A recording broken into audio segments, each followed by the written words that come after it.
Hi friends, this is RK and welcome to my channel. ఇప్పుడు నేను మా cousin Bharat మేమిద్దరం కలిసి దుబాయ్ వెళ్ళబోతున్నాము. సో మనకి హైదరాబాద్లో ఎన్కామ్ బిజినెస్ లాంచ్ ఉంది, ఎన్కామ్ లాంచ్ ఉంది. సో ఇలా మల్టిపుల్ ఫుడ్ ఆప్షన్స్ మనకి ఎన్కామ్ లాంచ్లో ఇన్ని వెజిటేరియన్ ఆప్షన్స్ ఉన్నాయి. And also we have some sweets and cakes. So ఇవన్నీ మనకి లాంచ్లో ఉంటాయి. ఈ ఫ్లై దుబాయ్ ఎయిర్లైన్స్ అనేది బడ్జెట్ ఎయిర్లైన్స్ లా అనిపిస్తుంది.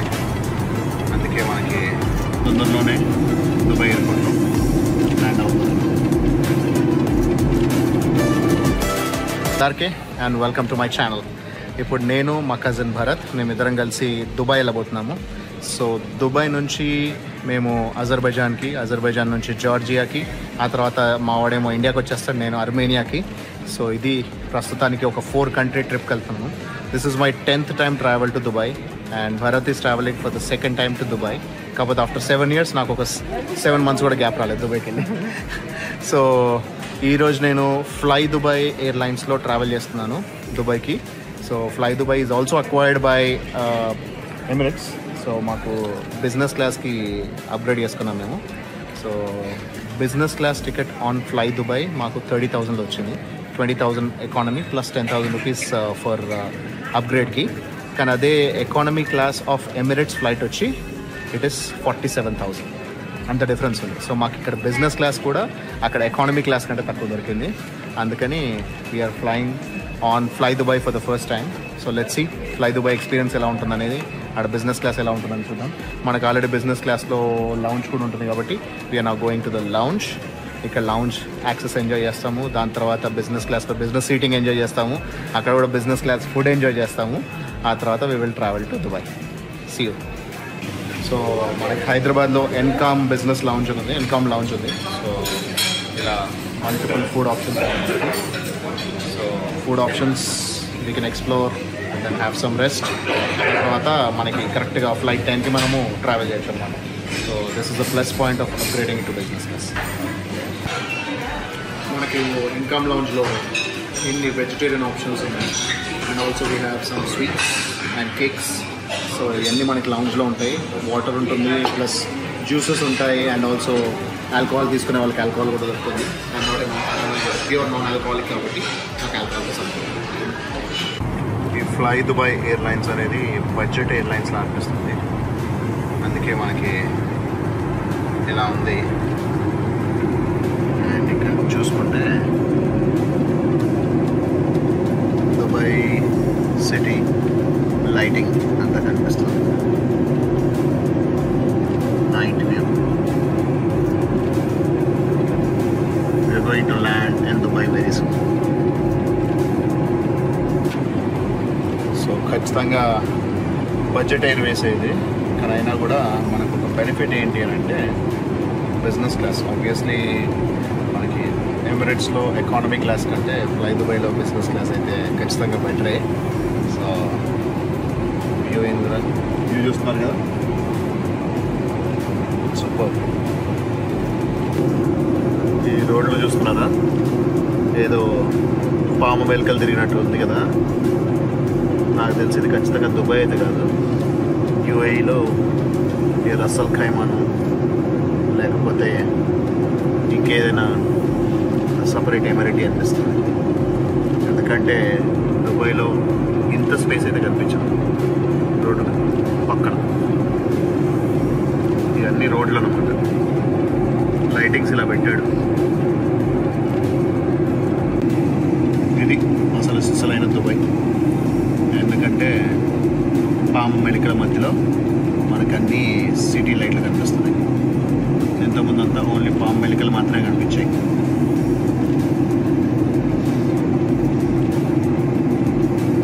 బ్యూటిఫుల్ ఉంది కదా. తొందరలోనే దుబాయ్ ఎయిర్పోర్ట్లో ల్యాండ్ అవ్వబోతున్నాం.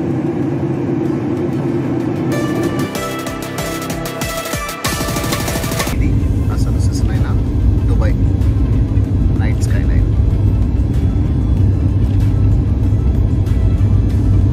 చూస్తున్నారా, బుర్జ్ ఖలీఫా కూడా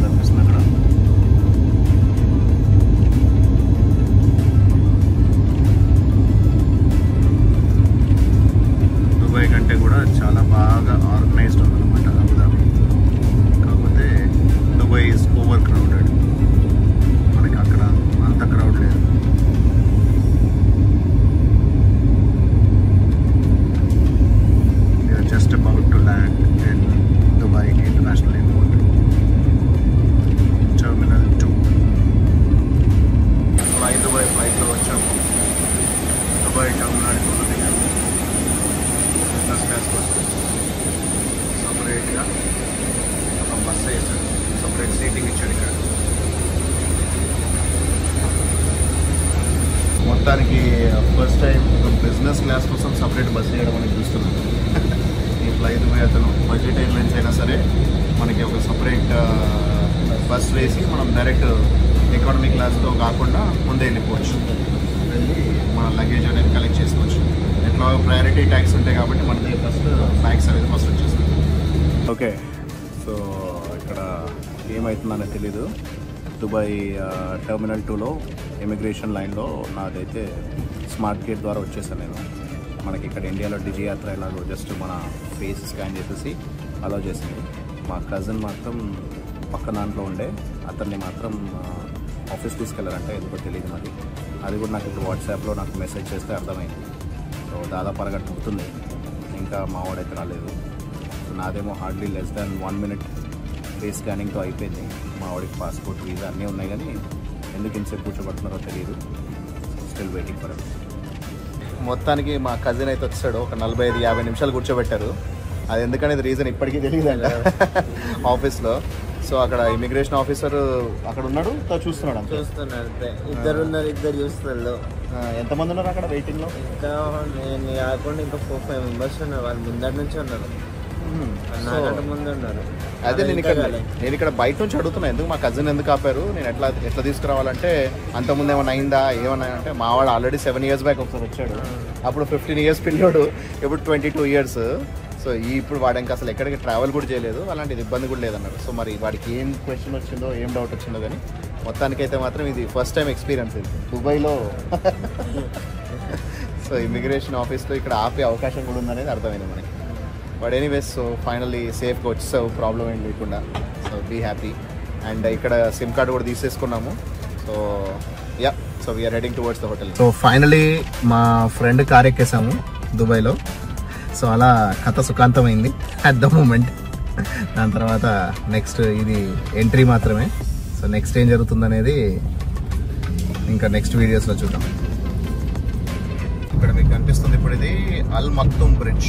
అల్ మక్తుమ్ బ్రిడ్జ్ అనేది సేమ్ లండన్ బ్రిడ్జ్ లాగానే, దీంట్లో కూడా ఇది కూడా ఒక నది పైన కట్టారు. సో దానివల్ల మనకి ఏదైనా పెద్ద పెద్ద షిప్స్ కానీ స్టీమర్స్ లాంటివి వచ్చినప్పుడు దాన్ని కూడా లేపుతారు అనమాట. సేమ్ లండన్ బ్రిడ్జ్ లేచినట్టు లేస్తుందంట. సో ఇక్కడ నుంచి మనము కరామా అండ్ దుబాయ్ వెళ్ళడానికి రోడ్ అనమాట. దుబాయ్లో మీరు గమనిస్తే రెడ్ సిగ్నల్ పడంగానే ప్రతి ఒక్కరూ ఆగిపోతారు, అండ్ గ్రీన్ సిగ్నల్ పడంగానే ప్రాపర్గా కదులుతున్నారు చూడండి. సో ఇక్కడ ఒక్క ట్రాఫిక్ పోలీస్ కూడా కనిపించాడు మీకు, కానీ ప్రతి ఒక్కరూ 100% స్ట్రిక్ట్గా రూల్స్ ఫాలో అవుతారు. అంటే మన ఇండియాలో ఫాలో అవ్వరు, ఇక్కడ ఫాలో అవుతారు. అంటే ఇక్కడ మన ఇండియన్స్ కూడా ఉంటారు కదా, వాళ్ళు ఎందుకు అంత స్ట్రిక్ట్గా ఫాలో అవుతారు అని అంటే రూల్స్ కూడా అంతే స్ట్రిక్ట్గా ఉన్నాయి. రూల్స్ స్ట్రిక్ట్గా ఉంటే ప్రతి ఒక్కరు ఫాలో అవుతాడు. ఏంటంటే ఇక్కడ 50,000 dirhams అంటే ఆల్మోస్ట్ 11 నుంచి 12 లక్షల రూపాయల ఫైన్ సిగ్నల్ జంప్ చేస్తే. ఓన్లీ జస్ట్ సిగ్నల్ జంప్ చేస్తే 12 లక్షల రూపాయల ఫైన్ ఇక్కడ. ఇదివరకు 3,000 ఉండేది, అంటే దాదాపు 65-70 వేల రూపాయలు. అప్పుడు చాలామంది జంప్ చేసేవాళ్ళంట. సో ఇప్పుడు 50,000 dirhams ప్లస్ 1 month, మనకి 1 month ఖచ్చితంగా బండి కూడా సీజ్ అయిపోతుంది అనమాట. అప్పటి వరకు వాళ్ళు నడపడానికి కూడా ఉండదు. So that is the reason you can see the discipline. And so ప్రతి చోట కెమెరాస్ ఉన్నాయి. సో అందుకని ఎలాంటి టెన్షన్ లేదు. ఒక్కరు కూడా ఒక్క సిగ్నల్ జంప్ కూడా చేయకుండా ట్రావెల్ చేస్తూ ఉంటాం. సో మనకి రూల్స్ అయితే ఫాలో అవ్వాలి, లేదా ఫాలో అయ్యేలా చేయాలన్నమాట, ఇది పాలసీ. సో కరామాకి వచ్చాము. కరామాలో గోదావరి అని చెప్పేసి మన తెలుగు రెస్టారెంట్ ఉంది. సో మావాడు ఇప్పుడు చాలా సంవత్సరాల గ్యాప్ తర్వాత వచ్చాడు కాబట్టి సరే మనకు తెలుగు ఫుడ్ తింటే దాంతో స్టార్ట్ చేస్తే బాగుంటుందని చెప్పి బ్రేక్ఫాస్ట్ కోసం ఇక్కడికి వచ్చాము. సో దాని తర్వాత ఇక్కడ మన మ్యాక్సిమం అన్ని పులిహోర నుంచి ప్రతి ఒక్కరు దొరుకుతుంది తెలుగు ఫుడ్ అంతా. సో మనకి బ్రేక్ఫాస్ట్ ఐటమ్స్ అయితే చూసుకుందాం, చూసి తిన్నామంటే కొంచెం గెట్ స్టార్టెడ్. ఆల్రెడీ రాత్రి నుంచి నిద్ర లేదు కదా, ట్రావెల్ చేస్తున్నాం కదా. సో మంచిగా బ్రేక్ఫాస్ట్ చేసేసి అప్పుడు ప్రాపర్ రెస్ట్ తీసుకుంటే అయిపోతుంది. అక్కడ కనిపిస్తుంది దుబాయ్ ఫ్రేమ్.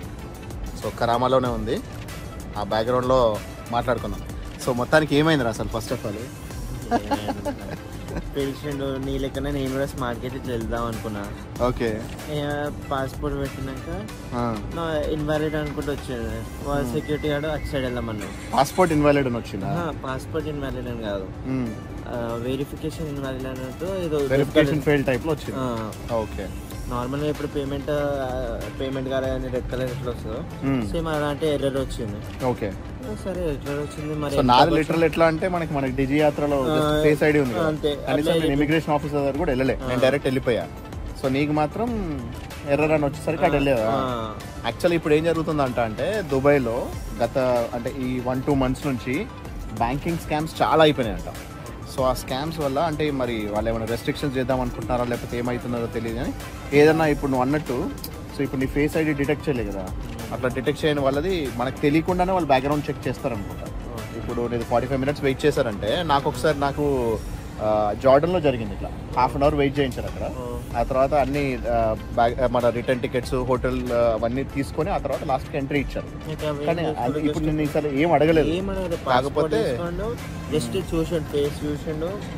నేను ఇక్కడ వేరే లోపల అక్కడ ఎయిర్పోర్ట్లో ఆఫీసర్స్ని అడిగితే మీ వాడిది ఏమైనా హిస్టరీ ఉందంటే అసలు మా వాడి హిస్టరీ ఏముంటుంది, 7 years బ్యాక్ వచ్చాడు, అప్పుడు 15 ఏళ్ళ కుర్రోడు, ఇప్పుడు 22 years, అది జస్ట్ ఫస్ట్ టైం వస్తున్నాడు అని చెప్పాను.